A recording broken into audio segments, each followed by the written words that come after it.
साथियों नमस्कार।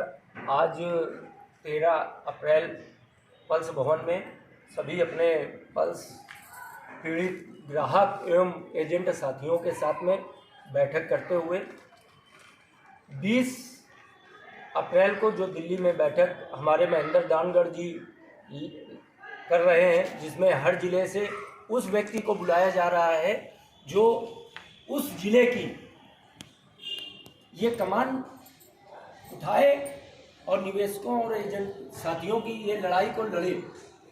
इसी संदर्भ में ये जो बैठक की जा रही है, महेंद्र दानगढ़ जी को बहुत बहुत मैं धन्यवाद दूंगा, क्योंकि कोरोना के बाद में हुआ क्या है कि संगठन तो कई बन गए, पर जो पल्स की लड़ाई केवल हम लोग लड़ रहे थे उसमें कई भाग फूट पड़े, जिसके कारण कि पुराना जो संगठन था वो कहीं ना कहीं छिन्न भिन्न हो गया।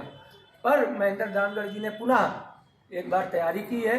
हालांकि बीच बीच में अभी कार्यक्रम हो रहे हैं, पर व्यक्ति नहीं निकल के आ रहा है, क्योंकि व्यक्ति को ये लग रहा है कि या तो पैसा हमारा डूब गया है, या तो जब सबका मिलेगा तो हमारा भी मिल जाएगा।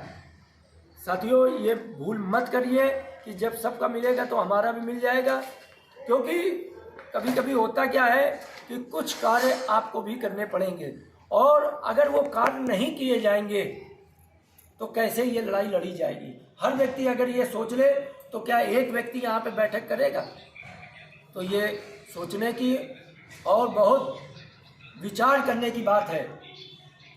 आज उसी संदर्भ में पल्स इन्वेस्टर वेलफेयर जो संगठन है, हमारे काजला जी संघर्ष कर रहे हैं। उस बैठक में 20 तारीख को वो भी आ रहे हैं, अन्य संगठन के लोग भी आ रहे हैं जो इच्छुक हैं संघर्ष करने के लिए, जो वाकई में पल्स PACL PGF किसान क्रेडिट कोऑपरेटिव या अन्य जो लोटस है, मिस मैरिक है, ऐसी कंपनियों को जो पल्स ग्रुप का ही हिस्सा थी, उनके संदर्भ में अगर वो लड़ाई लड़ रहे हैं, वो सारे लोग 20 तारीख को आ रहे हैं। मजनू का टीला, आज़ाद नगर, न्यू दिल्ली। तो गुरुद्वारा जो है मजनू का टीला, वहीं पे बैठक होगी। महेंद्र दानगढ़ जी बैठक ले रहे हैं। तो मेरा कहने का मतलब है, संजय भैया फोन बंद करो।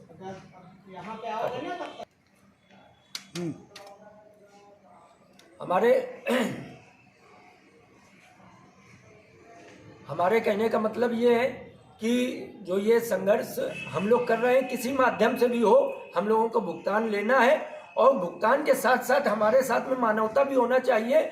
और एक, क्योंकि प्रोफेशनल तो हर व्यक्ति होता है, परंतु यहाँ पर जिन लोगों का भुगतान हो चुका है, बहुत लोगों का भुगतान हुआ है, आज वो घरों में बैठ गए हैं क्योंकि उनका भुगतान हो गया। और वो लॉजिक भी है कि व्यक्ति का भुगतान हो गया है तो वो क्यों आए बैठक में। परंतु उसको ये नहीं भूलना चाहिए कि कल यही साथी हमारे संघर्ष में थे, और उस संघर्ष के कारण आज हमारा पैसा मिला।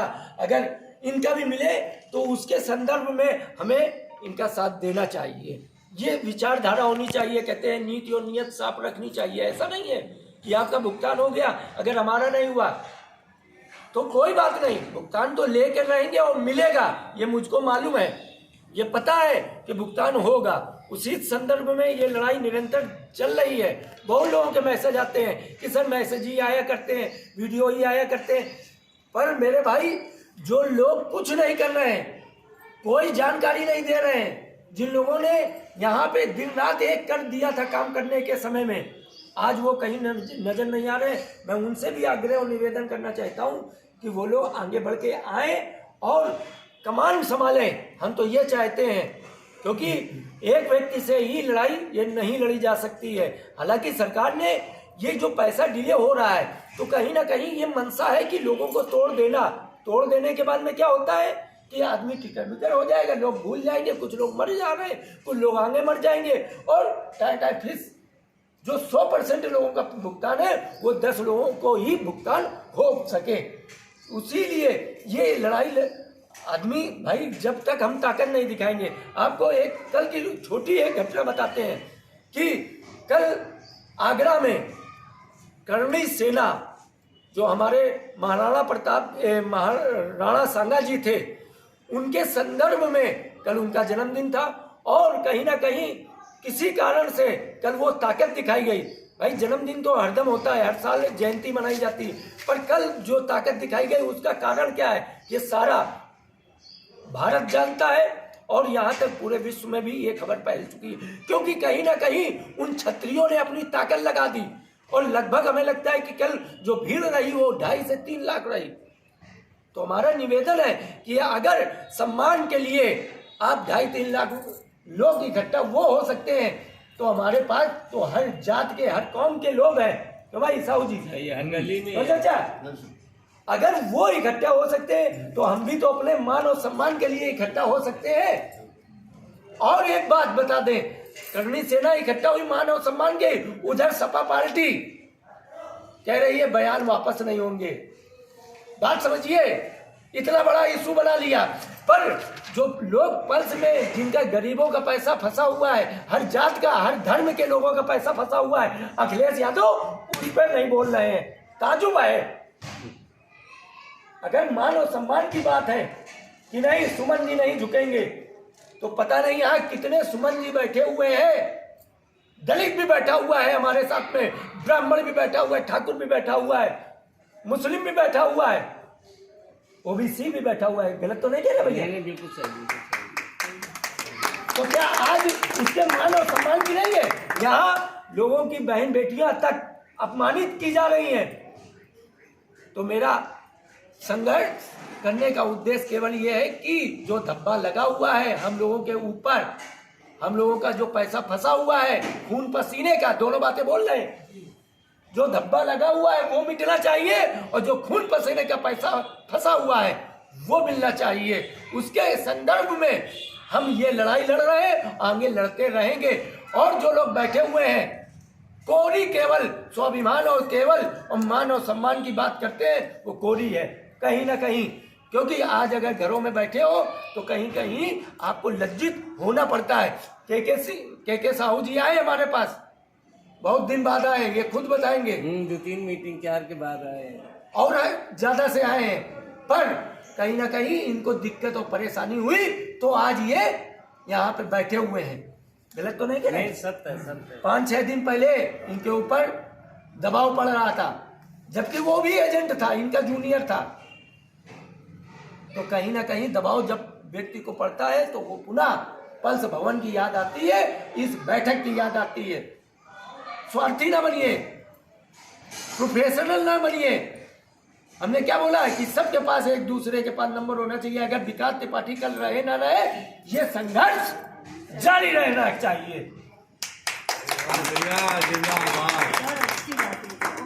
क्योंकि हम केवल अगर स्वार्थी पन में आएंगे कि हमारा पैसा मिल जाए, उसके बाद में हम भूल जाएंगे लोगों के दुख दर्द में, भाईचारे में हम खड़े हो तो बेकार है। पैसा तो एक वैसा भी कमाती है, पैसा का उद्देश्य नहीं है। पैसे के साथ साथ अपने मान और सम्मान की बात है, भाईचारे की बात है। ये सदैव बना रहना चाहिए। जैसे हमारे पारिवारिक संबंध हो गए, दुख सुख में हम लोग एक दूसरे के खड़े होने लगे हैं, ये सदैव बना रहे। बने रहने के लिए हम सबको एक दूसरे से जुड़ना पड़ेगा।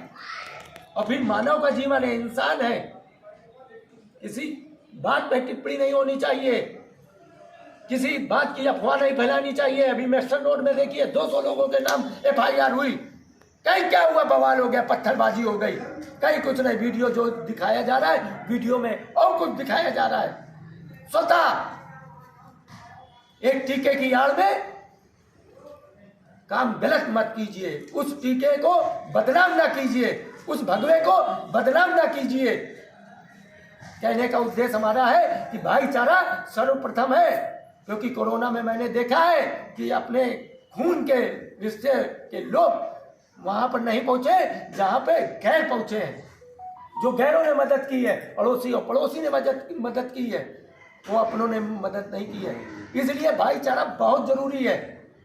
और सामने वाला अगर भाईचारा रह दे तो उसका ईंट का जवाब पत्थर कर दो, वो एक अलग का विषय है। गलत तो नहीं कह रहे चाचा? बदतमीज हमारे इधर अगर कोई है तो बदतमीज उधर भी है, उधर भी है तो इधर भी है, पर पांचों उंगली बराबर नहीं होती है।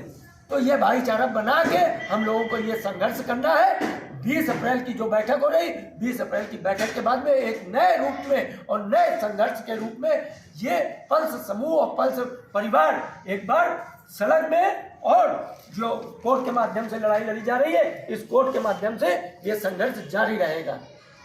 आज के पेपर में एक चीज आई है, सेबी ने आगाह किया है कि साइबर क्राइम के बच के रहो। मैं बताना चाहता हूं कि सबसे बड़ी इस समय जो भारत में ठगी का काम कर रही है वो सेबी कर रही है। इन्हीं बिंदुओं के साथ में जो चीजें भूल गए हैं, पुनः फिर हम बता दें कि जो लोग फार्म लेके आए हैं वो तो लाए हैं, आगे फार्म और जमा होते रहेंगे। जो आ गए हैं वो 20 तारीख को पहुंचेंगे दिल्ली, उसके बाद भी आते रहेंगे, पर निरंतर आते रहिए। महीने में एक बार कम से कम आइए, भाई परिवार का मनोबल बढ़ाइए, ठीक है। कैसे परिवार चले इस पर भी विचार करना है कि कैसे ये लड़ाई लड़ी जा सके। इन्हीं बातों के साथ में धन्यवाद और एक बार इंकलाब जिंदाबाद, इंकलाब जिंदाबाद। भुगतान लेके रहेंगे, भुगतान लेके रहेंगे। पल्स पीड़ित परिवार जिंदाबाद, पल्स पीड़ित परिवार जिंदाबाद। धन्यवाद।